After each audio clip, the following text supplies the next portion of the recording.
The first thing I want to talk about, guys, is Figarland Shamrock. We finally got the name.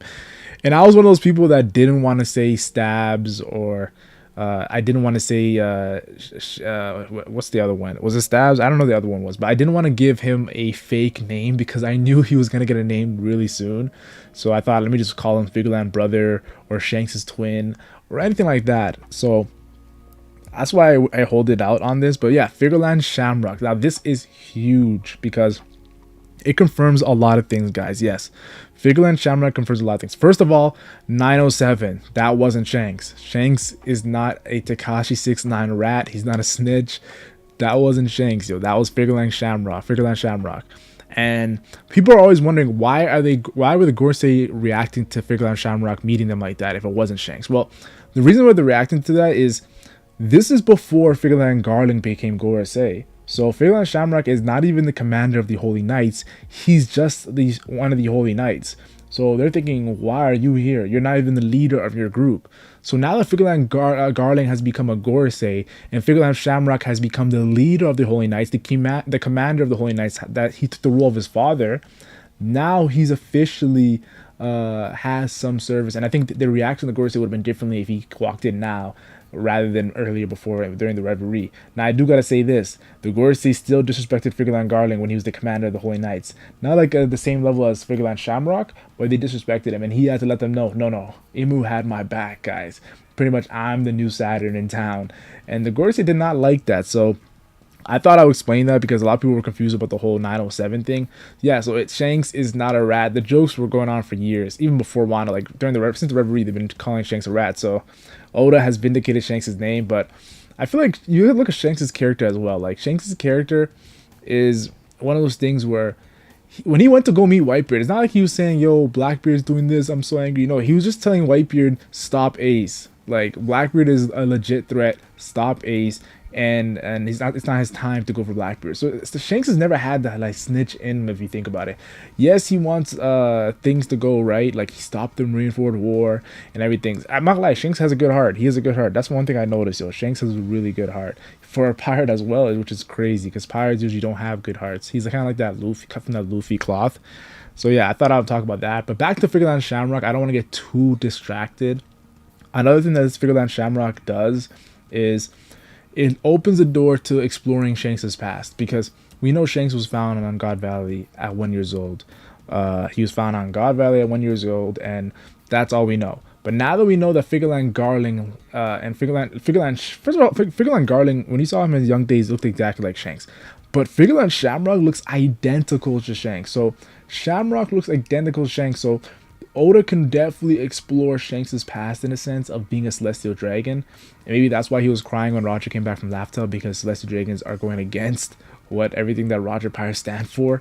And Shanks through and through is a Roger Pirate, and now he's a red-haired pirate. So definitely got to say that it also hypes up the Blackbeard versus Shanks battle, because now we have a Willa D member in Blackbeard and a Celestial Dragon in Shanks, and we're rooting for Shanks in that war. Like Blackbeard is the prototypical villain in that battle with Shanks. So definitely I think Oda is really doing something dynamic with this reveal of Figarland Shamrock, honestly, guys.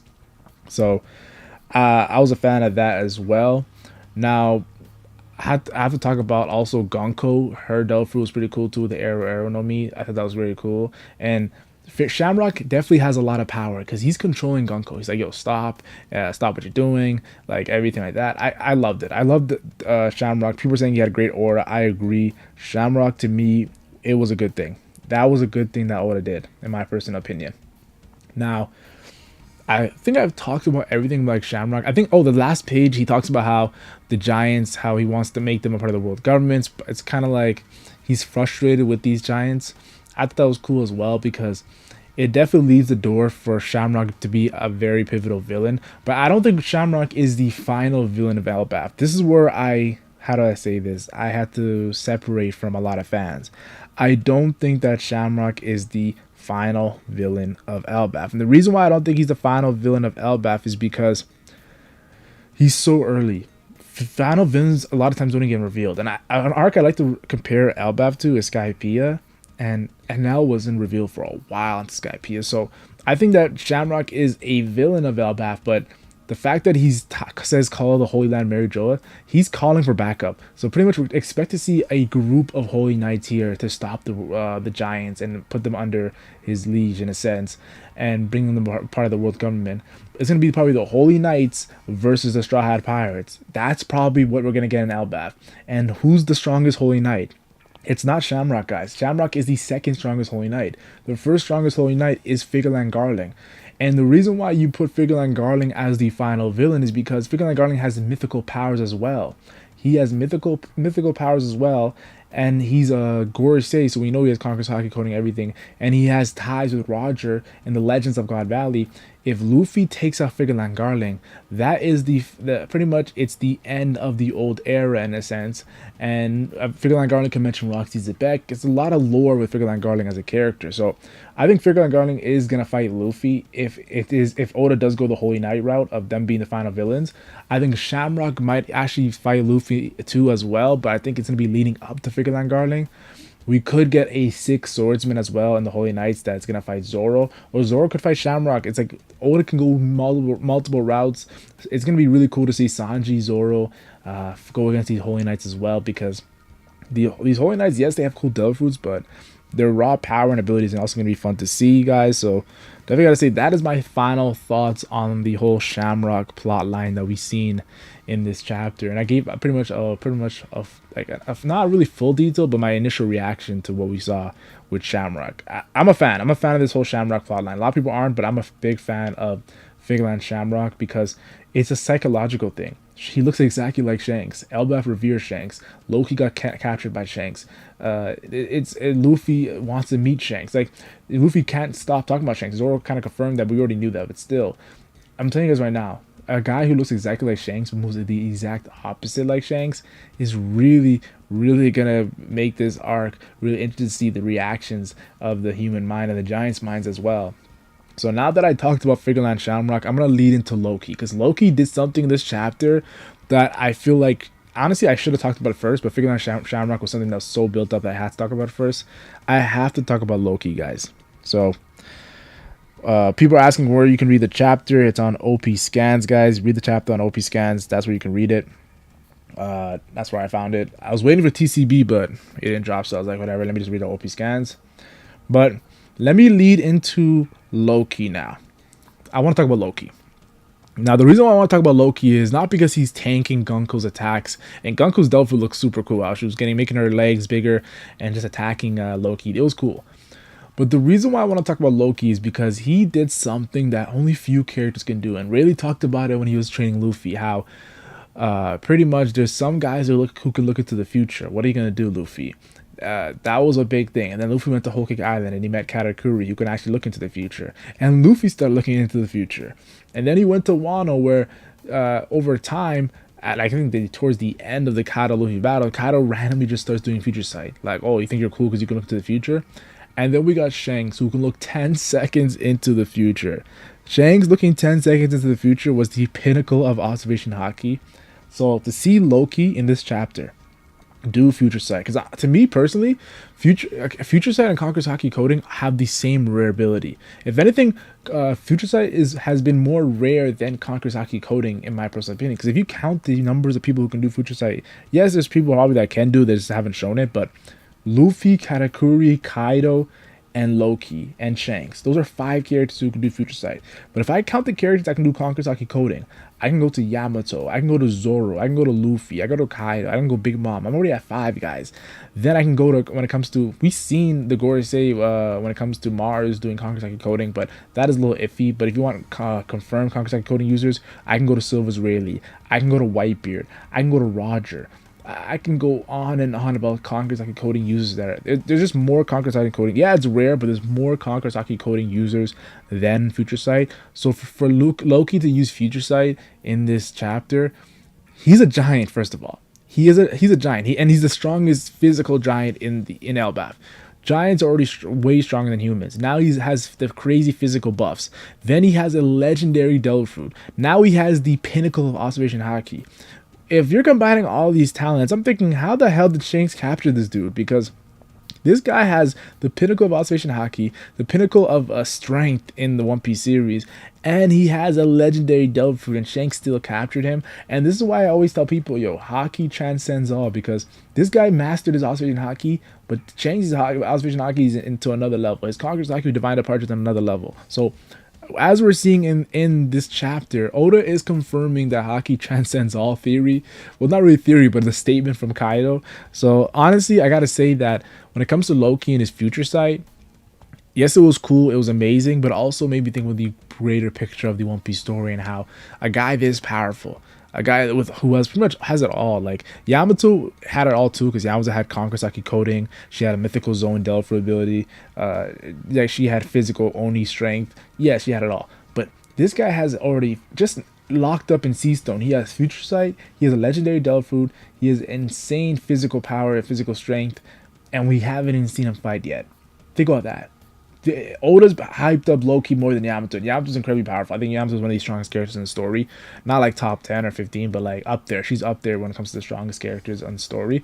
From the Wano performance, how she fought Kaido 1v1. If you can fight Kaido 1v1, like the Red Sky was all teamed up to fight Kaido, and she did better in that 1v1 battle. So you gotta put some respect on Yamato's name. But yeah, that's my thoughts on the whole Loki future sight. Now, the next thing I want to talk about is Hyruden, not really Hyruden, but his father, King Harold. We finally see King Harold, and this guy looks badass, yo. He's bald, he looks like those old warriors, Viking warriors, and he ripped off his horns. He had ancient giant blood, and that same giant blood from Oz that we saw in the Moria Throwback arc, and he had this blood, and to show how much he wanted peace, he ripped off his horns. That's showing determination. The next thing is Rhodes said that this guy was hyped up to be incredibly powerful. Like, just Loki was a monster, but his father was also a giant warrior that was like pretty much hyped up. So King Harold is strong. So this fight that we're gonna see, that's the flashback, is gonna be hype. It's gonna be cool. It's gonna be everything we want to see. But this is where I want to talk about. King Harold got killed by Loki. Loki seems to be not as bad as we think. Loki and Ja Rule are the only survivors in the castle. Loki got locked up. Ja Rule had a sword in his head.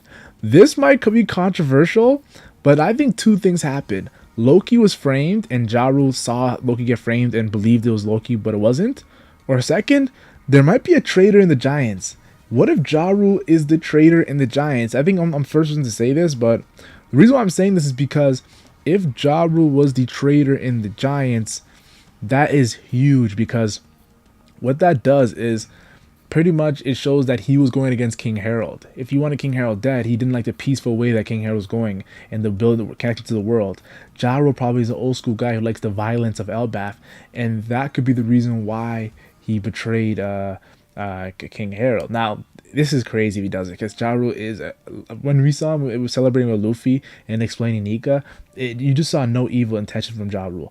But if this is the case, his brother died as well, maybe he has a lot of like animosity, I don't know. If this is the case, this would be a crazy plot. It would be like on the same level as Kanjuro. Now, will Oda pull the trigger on this? I'm not too sure, but definitely gotta say there's some funny business going on with the whole castle situation, because the only survivors that come out was Loki and Ja Rule, and the castle was destroyed. Like, something happened in that moment that we have to see, and I think Loki's gonna explain it to us too as well, and we're gonna see a flashback. So I'm not like rushing for it. It's gonna happen. Like, it's gonna happen. So I'm excited for that.